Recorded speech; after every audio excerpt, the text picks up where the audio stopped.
안녕하세요. 오늘도 사연살롱을 찾아주셔서 감사합니다. 결혼과 동시에 부득이하게 시작된 짧은 시댁생활에 별의 별일을 다 겪게 된 30대 초반 여자입니다. 결혼한 친구들 이야기를 들어보면 결혼 생활에서 가장 두려운 존재는 역시 시어머니라고 말하곤 했어요. 그것도 시어머니 나름이더라고요. 저는 시어머니가 아닌 시고모의 존재로 결혼의 시작이 엉망이 되어버렸어요. 저는 어렸을 때부터 동물 사랑에 유별났어요. 대학 졸업 후 동물원의 사육사가 된 건 어찌 보면 당연한 일이었어요. 좋아하는 동물들과 일거수일투족을 함께 할 수 있다는 건 저에게 직업이라기보다는 즐거운 놀이라고 생각할 정도로 사육사는 제 적성에 딱 맞는 일이었어요. 그렇게 즐겁게 사육사 생활을 하던 어느 날 제가 담당하고 있는 미어캣이 방 사장 문에 다리가 끼어 다치는 사고가 발생했어요. 동물원 수의사님께서 이미 퇴근하신 데다 휴가까지 겹치면서 동물원과 계약된 근처 개인 동물병원으로 연락하게 되었습니다. 연락한 지 30분 정도 지났을까요? 수의사가 숨을 헐떡이며 달려오셨는데 얼마나 서둘러서 오셨는지 한쪽에는 슬리퍼, 한쪽에는 운동화를 신고 오셨더라고요. 수의사는 도착하자마자 마치 아기 다루듯 미어캣을 치료했어요. 그 모습은 동물 사랑이라면 저도 어디 가서 뒤지지 않는데 그런 저도 한 수 접을 정도였으니까요. 그 후에도 다친 미어캣 상태 확인을 위해 몇 차례나 전화 주셨죠. 덕분에 미어캣도 무사히 회복했어요. 그리고 며칠 후 갑작스러운 요청에도 달려와준 수의사님께 감사 인사도 할 겸 퇴근길에 동물원에서 멀지 않은 곳에 있던 동물병원을 방문하게 되었어요. 저기 안녕하세요. 기억하시려나? 며칠 전에 미어캣 때문에 전화드린. 아, 동물원 사육사님이시구나. 미어캣은 좀 괜찮아요? 그날 저도 걱정돼서 잠도 못 잤네요. 운동화와 슬리퍼를 신고 온 그날의 모습과는 전혀 다르게 그는 깔끔한 흰색 가운을 입고 있었어요. 미어캣 걱정에 잠도 못 잤다면서 미어캣의 안부부터 물었는데 조금은 이상한 포인트이긴 하지만 이때 제가 이 남자에게 빠져버리게 되었죠. 평소 동물 사랑하는 사람치고 나쁜 사람 없다가 지론인 저에게는 완벽한 이상형이었습니다. 그런 남자를 남에게 양보하기 싫었던 저는 적극적으로 대시했어요. 처음엔 시큰둥하던 그 남자도 저의 계속되는 구애에 마음을 열기 시작했죠. 결국 교제를 시작하게 되었어요. 동물원과 동물병원을 오가는 데이트는 계속되었고 3년간의 약간의 긴 연애를 했어요. 처음 생각했던 대로 이 남자는 어디서 인성교육을 받았는지 동물 사랑은 기본이고 주변에서 싫은 소리 하는 사람 하나 없을 정도로 그야말로 좋은 사람이었어요. 그는 저에게 오래 기다리게 해서 미안하다며 제 손가락에 반지를 끼워줬습니다. 그렇게 프로포즈하면서 저희는 결혼했어요. 결혼과 동시에 입주할 예정이었던 아파트의 공사가 길어지면서 6개월 정도 공백이 생기게 되었고 단기 전세도 구하기 힘들었어요. 그래서 부득이하게 시댁에서 6개월간 신혼살림을 차려야 했죠. 시어머니께서는 같이 사는 게 불편하지 않겠냐며 걱정해 주셨어요. 그리고 저희가 불편하지 않게 해주려고 이미 이곳저곳 공사까지 맞춰두셨더라고요. 시부모님의 배려 속에 시작한 시집살이는 걱정과는 달리 전혀 불편함을 느끼지 못했어요. 시부모님은 두 분 다 고등학교 선생님이셨는데 항상 저를 먼저 생각해 주셨죠. 정말 남편이 누굴 보고 배워서 저렇게 좋은 인성을 가지게 됐는지 알 수 있는 대목이었어요. 하지만 시댁에는 시부모님만 살고 계신 게 아니었는데요. 시아버지의 여동생인 시고모님도 집에 함께 살고 계셨어요. 자세한 내막은 모르지만 시아버지께서는 어떤 문제로 인해 이혼당한 막내 여동생을 집으로 들이셨고 5년째 같이 살고 있었죠. 시고모님은 이혼 이후 어떠한 경제활동도 하지 않고 계셨어요. 시아버지도 나이 차이 많이 나는 어린 막내 동생을 냉혹하게 대하기가 어려웠나 봐요. 그래서 이러지도 저러지도 못하는 상황이었어요. 온화한 분위기의 시부모님과 달리 시고모님은 뭔가 항상 날이 서 있는 느낌이라고 할까요? 시댁에 들어온 지 한 달 정도 됐을 무렵부터 이상한 일이 벌어지기 시작했어요. 저는 평소 지출을 줄이기 위해 카드를 잘 사용하지 않았어요. 항상 현금을 들고 다녔는데 어느 날부터 지갑에 현금이 5,000원, 10,000원씩 자꾸 비기 시작하는 거예요. 처음에는 단순히 결혼 후 너무 정신없다 보니 착각했나 싶어 그냥 넘어갔는데 현금이 자꾸 조금씩 사라지는 게 이상해서 설마 남편이 빼가는 건가 생각이 들었는데요. 결혼과 동시에 남편은 자기는 금융 쪽은 완전 꽝이라며 저에게 통장을 맡겼고 남편이 버는 모든 수익을 제가 관리했어요. 남편에게는 제가 매달 주는 30만 원이 전부였어요. 물론 부족하면 말을 하라고 했죠. 그 말을 하는 게 좀 쑥스러웠나 싶기도 했고 용돈이 부족해서 5천 원, 만 원씩 지갑에서 빼가나 생각하니 안쓰럽기도 하고 귀엽기도 하더라고요. 다음 달부터는 용돈을 좀 더 올려줘야겠다고 생각하며 지나갔는데 시간이 지날수록 5천 원, 만 원씩 비던 지갑이 나중에는 5만 원, 10만 원씩 비게 되니 이걸 도저히 눈 감고 넘어갈 수가 없는 상황까지 오게 된 거죠. 조심스럽게 남편에게 물어보기로 했어요. 자기야, 혹시 용돈이 많이 모자라? 아니, 나 저번 달 용돈도 10만 원이나 남아서 유기묘 단체에 기부했는데 내가 돈 쓸 일이 뭐 있어. 용돈이 남아서 기부했다고 말하는 남편의 얼굴은 도저히 거짓말을 하는 사람이라고 생각할 수 없는 표정이었어요. 그리고 남편은 거짓말을 잘 하지도 못했고요. 도저히 안 되겠다 싶어서 그런 그에게 지금 벌어지고 있는 일에 대해 사실대로 털어놨어요. 이야기를 모두 듣게 된 남편은 묘한 표정을 지으면서 말했는데요. 아, 자기야, 이건 내가 알아볼게. 일단 부모님께는 말씀드리지 말자. 남편 말대로 이 일은 남편에게 맡기고 어느 정도 시간이 흘렀을까요? 야근 근무 후 아침에 퇴근하고 집에 가서 현관문을 여는 순간 누군가 후다닥 2층으로 뛰어 올라갔어요. 저희 부부방의 문은 열려 있었고 없어진 건 없었지만 제 옷장에도 누군가 손댄 흔적이 보였죠. 순간 삼짓한 기분이 들어서 집안을 다 둘러봐도 모두들 출근한 후였고 집에 있는 사람은 오직 시고모님 뿐이었거든요. 저는 용기를 내서 시고모님께 자초지종을 물어보기 위해 2층으로 올라갔는데 저기 고모님, 혹시 저희 방에 들어오셨어요? 누가 들어온 것 같은데 집에는 고모님밖에 없으셔서요. 무슨 소리 하는 거니? 내가 너희 방에 왜 들어가? 내가 니들 방에 가서 뭐라도 훔치기라도 했단 소리니? 너는 사람을 뭘로 보는 거니?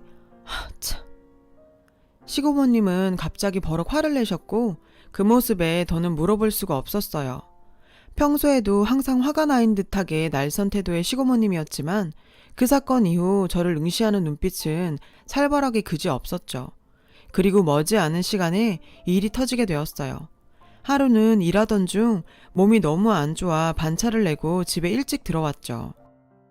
현관 창문 너머로 시고모님께서는 저희 방에서 나오고 계셨어요.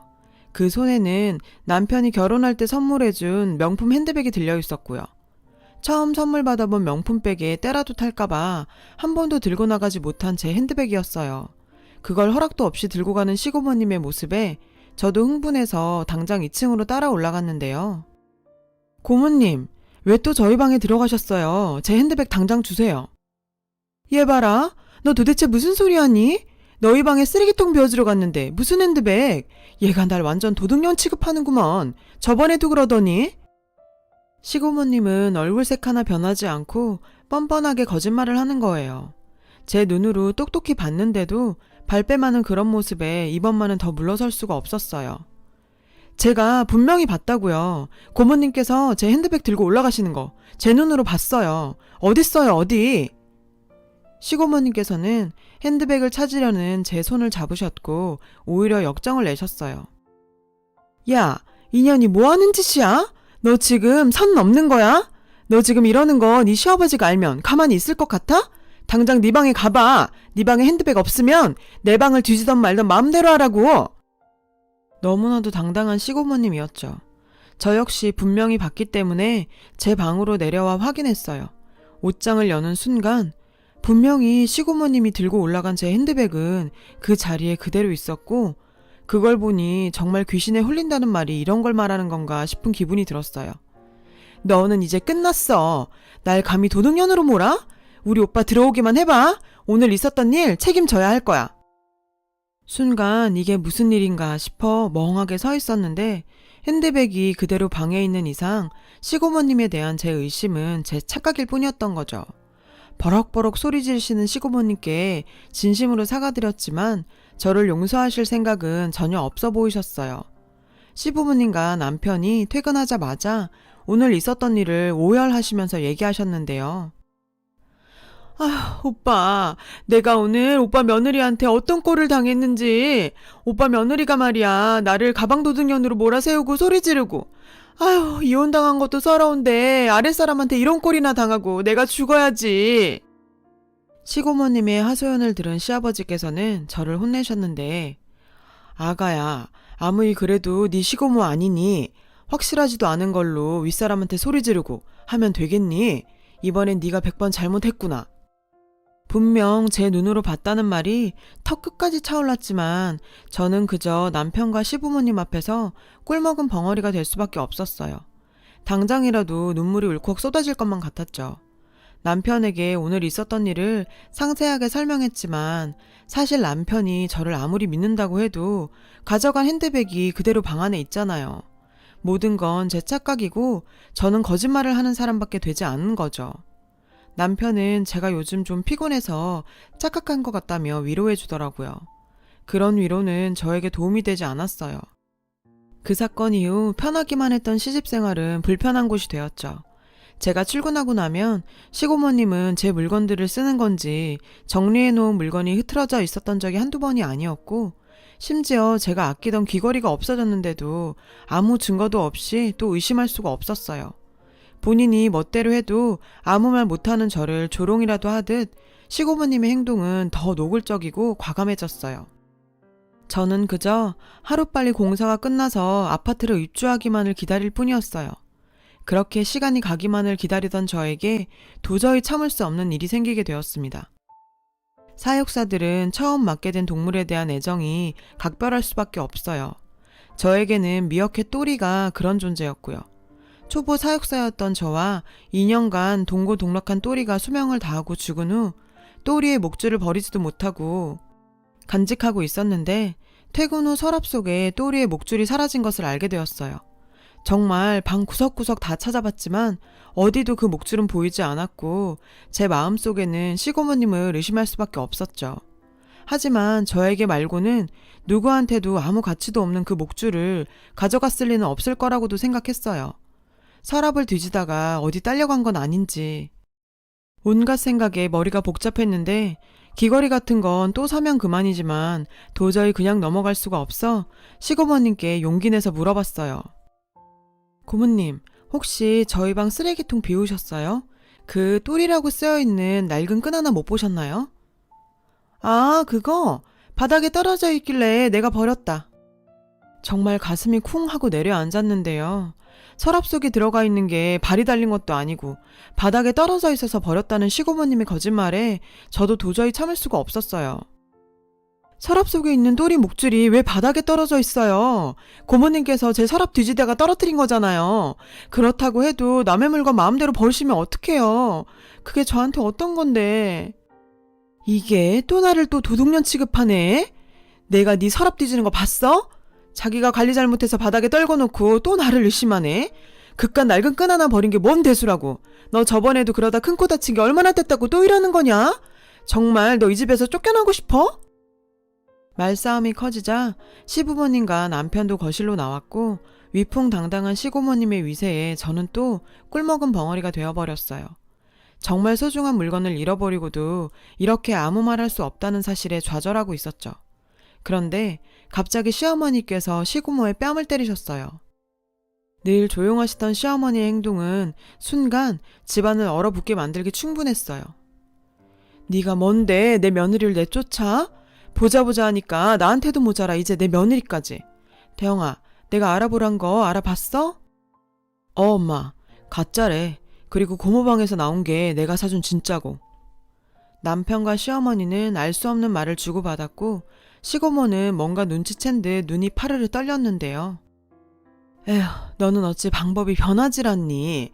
내 명품 가방도 짝퉁 사들고 와서 바꿔치기 하더니 내가 네 인생이 불쌍해서 가만 놔뒀더니 내 소중한 며느리한테까지 그러는 것도 모자라서 거짓말쟁이를 만들어? 나 그 꼴 더는 못 본다. 시어머니께서는 이미 한 번 당한 경험이 있으셨고 제 핸드백 사건 이후 남편에게 조용히 알아보라고 하셨던 거예요. 남편이 확인한 결과 시고모님은 짝퉁을 사와서 제 진짜 가방이랑 바꿔치기 한 것이었는데요. 평생 명품 핸드백이라고는 써본 적도 없던 제가 그게 짝퉁인 걸 알아볼 리가 없었죠. 태영아, 네가 나한테 어쩌면 그러니? 내가 너 어릴 때 네 엄마 아빠 출근하면 내가 널 업어 키웠는데 네가 나한테 그러면 안 되지. 고모, 내가 저번에 고모가 지은이 지갑에 손댔을 때 다 말했어야 했어. 내가 그래도 고모한테 고마운 게 많아서 한번 눈 감아준 게 잘못이었어. 이제 나는 내 와이프 지킬 거야. 남편이 본인에게 맡겨달라며 묘한 표정을 지은 이유를 이제야 알 것 같았어요. 맞벌이 부부였던 시부모님이 없을 때 항상 남편을 보살펴준 게 시고모님이었고 남편이 그렇게 했던 이유를 듣고 나니 이해가 되더라고요. 시어머니께서는 정말 끝장을 보실 생각이셨는데 항상 온화하게만 보이던 시어머니의 화난 모습에 시아버지께서도 많이 놀란 눈치셨죠. 당신, 나 지난 5년간 당신 때문에 참고 살았어요.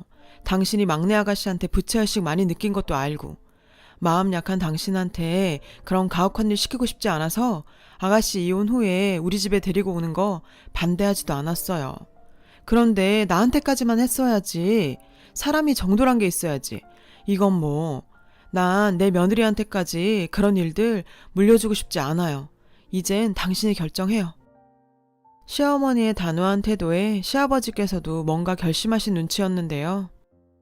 막내야, 너 도박하다 이혼당했을 때도 네 빚 다 갚아주고 아무 말 안 했고 너 집에 들인다고 했을 때도 오히려 잘했다고 칭찬해주던 사람이다. 그런데 이 사람이 이렇게 말하는 거면 나는 이제 그렇게밖에 할 수가 없다. 당장 짐 싸서 나가라. 오빠 나한테 이러지 마. 내가 이 집에서 나가면 어딜 가. 제발 한 번만 봐줘. 앞으로 안 그럴게. 시아버지께서는 시어머니의 말은 항상 옳다며 울면서 매달리는 막내 동생을 나가라고 하더라고요. 이런 난리통을 겪다 보니 어느새 공사가 마감되고 입주 준비가 되었어요. 이사가는 날 시아버지께서는 이런저런 상황 속에 저를 오해하고 혼낸 것에 대해 사과하시더라고요. 솔직히 저라도 그 상황에서는 그럴 수밖에 없었다는 걸 이해했어요. 그리고 시어머니는 다시 온화하고 조용한 분으로 돌아오셨어요. 남편과 사귈 때 남편이 항상 우리 엄마는 진짜 멋진 사람이라는 말을 하곤 했었는데 우리 시어머니야말로 진짜 외유내강의 표본이 아닌가 싶어요. 이사 나온 이후에도 당연히 시댁과 자주 왕래하면서 지내고 있어요. 우리 부부도 시부모님처럼 저렇게 늙어가고 싶습니다. 여러분, 사연 댓글에 응원과 현명한 조언 부탁드려요. 좋아요와 구독은 저에게 큰 힘이 됩니다. 오늘도 좋은 일 가득하세요. 안녕하세요. 오늘도 사연 살롱을 찾아주셔서 감사합니다. 저는 얼마 전 돌싱이 된 30대 여자입니다. 대개 사람들이 그렇듯 저 역시 얼마 전까지만 해도 이혼료 꼬리표를 달고 살게 될 줄은 꿈에도 몰랐어요. 저와 남편은 5년 전 본사 직원과 외주업체 직원으로 만났어요. 당시 전 건설 관련해서 홍보실에서 근무하고 있었죠. 홍보 브로셔 작업을 외주업체에 맡기게 됐는데 그 업체가 바로 남편이 다니던 광고회사였어요. 남편은 직장에서 꽤 능력을 인정받은 사람으로서 저희 회사 전담을 맡게 된 거죠. 외모가 뛰어나거나 특별한 매력이 있는 사람은 아니었어요. 오히려 사람들 사이에 있으면 자연스레 묻히는 평범한 타입이었죠. 사실 제 이상형은 아니었어요. 그래서 처음엔 신경조차 쓰지 않았습니다. 그런데 말이죠. 마음에 틈이 생기면 쉽게 흔들리나 봐요. 당시 전 사귀던 남자와 헤어진 지 얼마 안 돼서 마음이 공허한 상태였거든요. 남편은 그 틈을 타고 들어왔어요. 소영씨, 이거 한번 써볼래요? 저번 미팅 때 보니까 손목이 안 좋은 것 같던데 이거 마우스 패드 위에 대고 쓰면 손목에 무리가 덜할 거예요. 남편은 미팅 때마다 저에게 소소한 것들을 선물했어요. 돈으로 환산하면 그게 얼마나 되겠어요. 하지만 그 선물에는 하나같이 절 배려하고 염려하는 마음이 담긴 거라 저도 모르게 그 사람한테 관심이 가더라고요. 그렇게 시간이 흘러 마지막 미팅 날이 됐어요. 전 미팅 장소로 향하면서 내심 그 사람의 고백을 기대했어요. 그런데 도착해보니 남편은 없고 다른 직원이 나와 있는 게 아니겠어요? 가슴이 철렁했어요. 설마 그동안 나 혼자 착각했던 거야? 회의가 끝나고 텅 빈 회의실에 혼자 남았는데 저도 모르게 눈물이 났어요. 속수무책으로 마음을 연 제가 바보 같았거든요. 그때 회의실 문을 열고 남편이 들어왔어요. 소영씨, 다행히 여기 계셨네요. 제가 너무 늦어서 안 계시면 어쩌나 걱정했는데. 이거 소영씨가 갖고 싶다고 했던? 소영씨, 지금 울어요? 순간 전 남편 품으로 달려들었어요. 왜 이제 와요? 다시 못 보는 줄 알았잖아요. 창피함도 모르고 아이처럼 엉엉 울었죠. 남편은 그런 절 아무 말 없이 꼭 안아주었고요. 그날 이후 남편과 저는 정식으로 교제를 시작했어요. 그렇게 2년 정도 지났을 때 우리는 결혼을 결심했죠. 하지만 그 전에 남편에게 밝혀야 할 게 있었어요. 자기야, 나 자기한테 할 말이 있어. 사실은 나 다니는 회사 말이야. 거기 오너가 우리 아빠야. 남편은 놀란 듯 잠시 말이 없었어요. 생각지도 못한 일이었겠죠. 평사원인 줄 알았던 제가 오너 딸이라니. 침묵이 이어지자 저는 덜컥 겁이 났어요. 우리 집이 부담스러운 건가?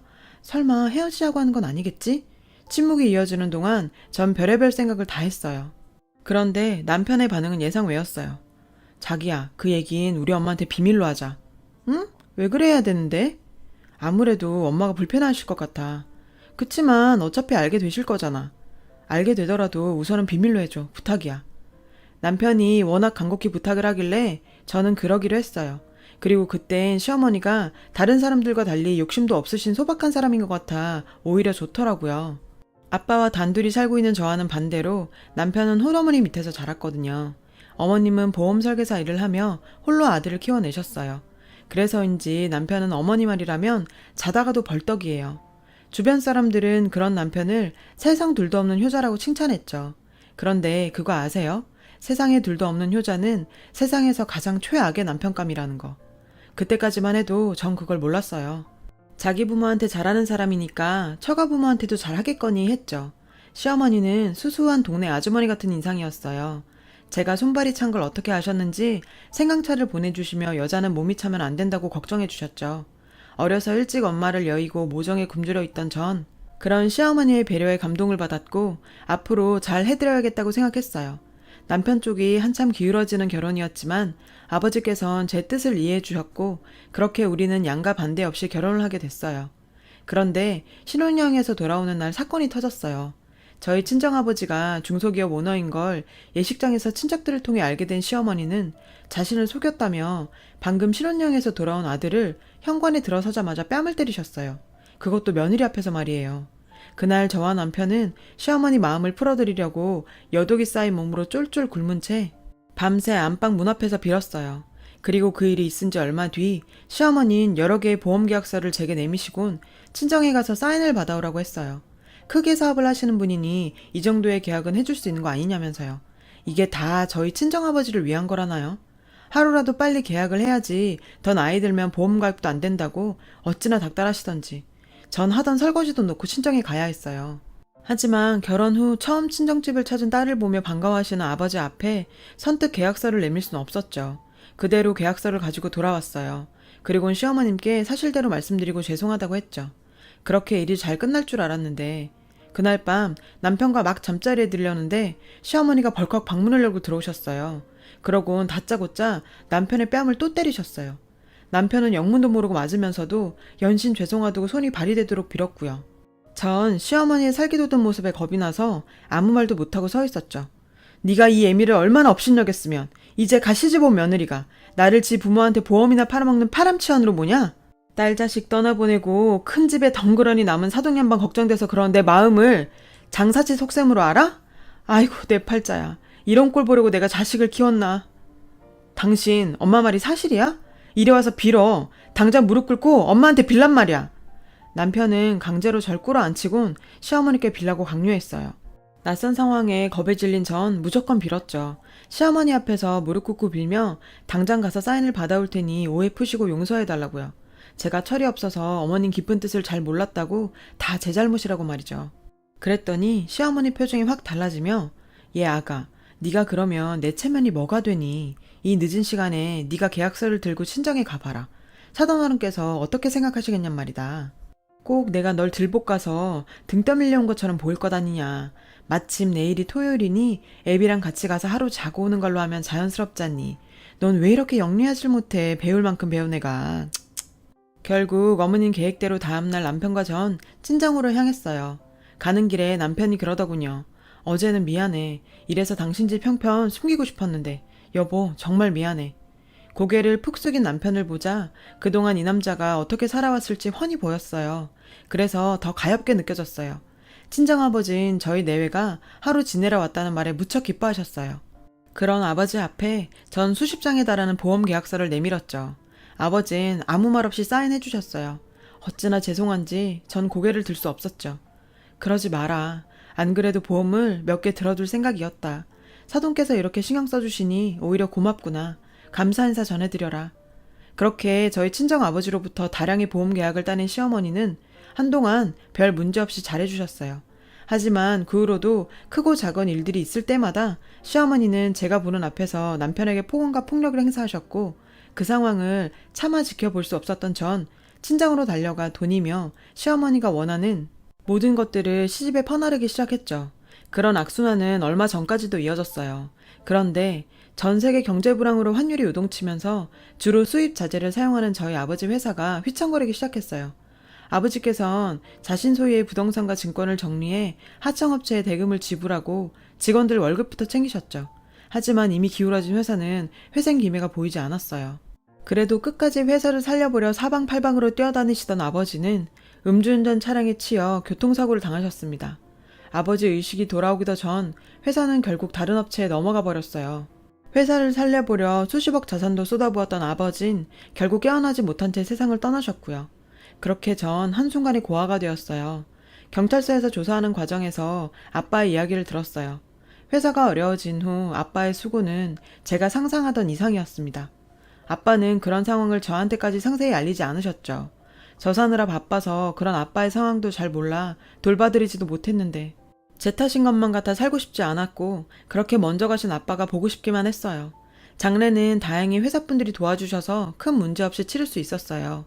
그런데 저와 슬픔을 나누고 함께 상주 노릇을 해야 할 남편이 꽃배기도 보이지 않는 거예요. 전화도 꺼진 채 말이죠.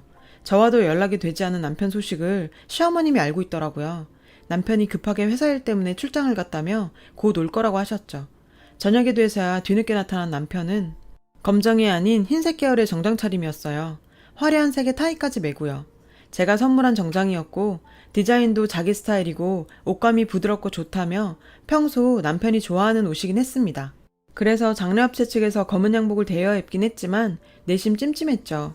하지만 신경을 오래 쓸 겨를이 없었어요. 무사히 아버지 장례를 마치고 집으로 돌아온 전 식음을 전폐하고 누워 있었어요. 너무 울어서 그런지 정말 온몸이 맞은 것처럼 아팠어요. 그런 상황에선 제가 살림을 돌보지 못하니 어머님이 집에 같이 계셨어요. 평소 같으면 제가 아픈 꼴도 못 보시는 시어머니지만 상황이 상황인지라 별 말씀 안 하시더라고요. 정신없이 누워있다 목이 말라 물을 마시러 주방으로 나왔어요.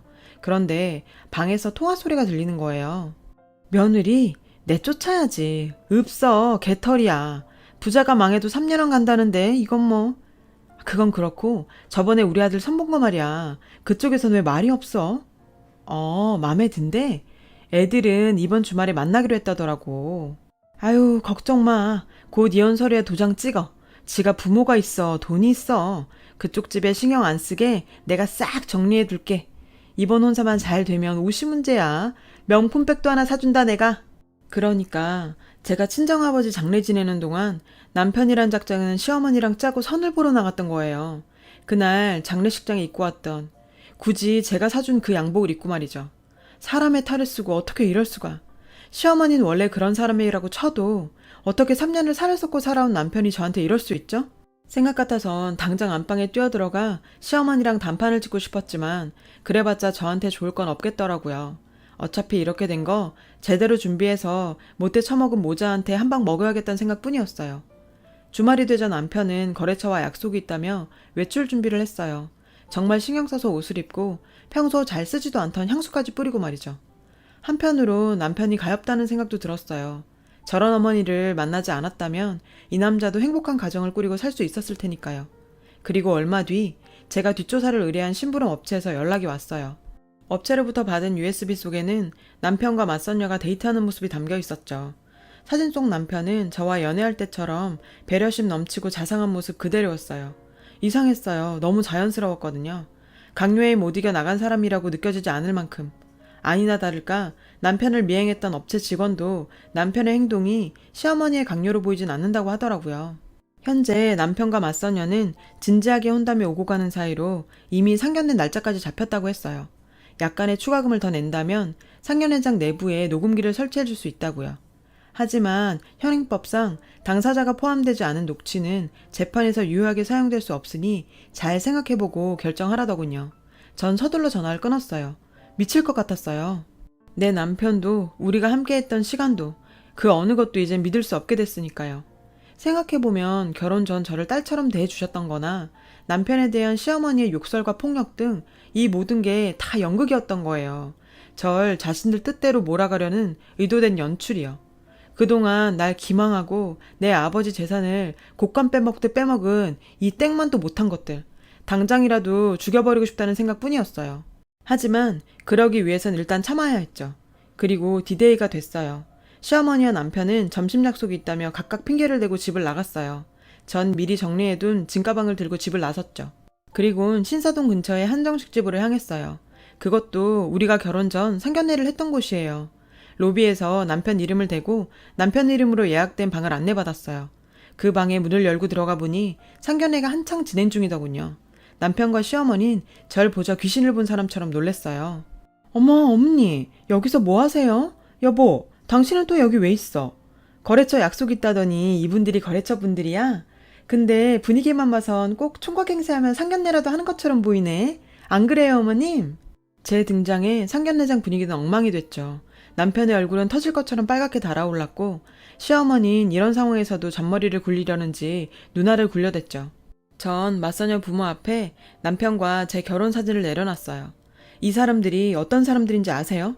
중소기업 사장 딸인 저랑 결혼해서 우리 집 돈 다 빼먹고 제 아버지 돌아가시자마자 며느리 내쫓고 세장가 들려는 인간 말종들이에요. 그러니 따님 신생 망치기 싫으시면 지금 돌아가시는 게 좋을 거예요. 맞선녀 측 부모는 모자를 향해 쌍욕을 퍼붓곤 딸을 데리고 방을 나갔어요. 그러자 남편이 본색을 드러냈죠. 미련한 곰인 줄 알았더니 백년 묵은 여우였네. 그래, 이왕 이렇게 된 거 다 얘기하지 뭐. 나 네 아버지가 뭐 하는 사람인지 알고 일부러 너한테 접근했어. 그래서 뭐? 알고 보면 나도 피해자야. 니네 집 재력 누리며 평생 떵떵거리고 살려고 했는데 망해버리네. 아니, 장인어른도 그래. 회사가 휘청하면 내 돈부터 챙겨야지. 그걸 회사에 꼬라 박아? 제정신이냐고. 그러니 바닥에서 죽지. 뭐? 말 다 했어? 거지근성 못 버리고 처가에 빌부터 살려는 주제. 그 더러운 입으로 감히 우리 아빠를 들먹여? 돈 앞에서 천박하게 어쩜 네 엄마랑 똑같니? 모자지간 아니랄까봐. 재활용도 안 되는 이 쓰레기 같은 인간아. 얘, 너 미쳤니? 머리가 어떻게 된 거야? 끈 떨어진 연주제에 어디서 까불어? 불쌍해서 봐주려고 했더니 아주 눈에 뵈는 게 없지? 글쎄요. 누가 불쌍해요? 모르시나 본데 당신이 우리 아빠한테 강매한 보험 그거 수령액이 얼만지는 아세요? 주말 사망 특약이니 뭐니 옵션을 얼마나 걸어놨던지 보험료 많이 나간 만큼 지급액도 상당하더라고요. 그렇게 돈 좋아하시는 분이 어떻게 보험금은 놓치셨대요? 눈앞에 돈 쫓느라 정작 큰 건 못 보셨나 봐요. 어머니, 암튼 어머님이 크게 설계해 주신 덕분에 17억 받았어요, 저. 뭐? 17억? 너 설마 그 돈을 혼자 쓰려는 건 아니지? 나 아니었으면 그런 큰 돈 어림도 없다 너. 얘 아가, 세상에 너한텐 가족이라고는 우리밖에 더 있니. 지난 일은 지나가게 하고 우리 앞으로 일만 생각하자. 서운한 게 있었다면 마음에 담지 말고 풀어. 내가 다 받아주마. 정말요? 안 그래도 제가 너무하는 거 아닌가 걱정했는데 어머님께서 그렇게 말씀해 주시니 마음 놓고 풀게요. 저 이제 어머니 며느리 그만할래요. 저 사람이랑 이혼할 거고요. 위자료 소송도 할 거예요. 그래서 당신들이 나한테 한 짓 하나도 빼놓지 않고 돈으로 쳐서 받을 거예요. 증거는 있고 뒤밟은 사진 몇 장으로 위자료가 가능해? 아, 그래서 준비했어요. 여기. 오늘 이 자리에서 있었던 모든 내용이 담긴 녹음기예요. 제 목소리까지 생생하게 담겼으니 증거 채택에도 문제 없겠네요. 그리고 저 이미 소송도 걸었어요. 아빠 회사 고문이셨던 김 변호사님이 그러시는데 이런 상황이면 이혼 위자료는 물론 저희가 아빠한테 회사 차린다고 빌려간 돈이랑 시어머님이 시시때때로 빌려갔던 급전까지 다 받아낼 수 있다고요. 저희 아빠가 사업가는 사업가였더라고요. 그동안 당신한테 빌려준 사업 자금 어머니께서 빌려가신 급전까지 하나도 빠짐없이 장부에 기록해 놓으셨더라고요. 빼도 박도 못하게 말이에요. 어머니, 저 이 정도는 해도 되죠? 결국 시어머니는 뒷목 잡고 쓰러지셨고 그 와중에도 남편은 혼자 살겠다고 제 앞에서 무릎 꿇고 설설 기더라고요.